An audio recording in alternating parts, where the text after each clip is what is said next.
שלום, שבת שלום, פרשת ראה, פרשת הקדושה. איזה קדושה? קדושת המאכל, שזה מתאים לקדושת הנשמה הישראלית. הנשמה הקדושה חייבת להיות ניזונת מאוכל שהוא קדוש, הכוונה כשר. בנושא דגים שיש בפרשת השבוע, אז זה נורא פשוט. כתוב כל דג שיש קסקסת וסנפיר זה כשר. האמת שלא בדיוק צריך גם וגם. אם יש לנו דג פילה, זה נתח של בשר דג, אין בזה כבר סנפירים.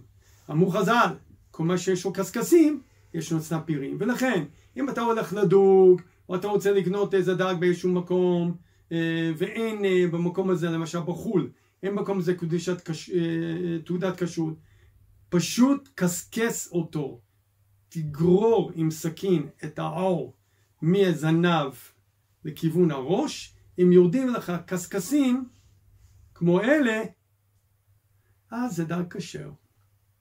שבת שלום.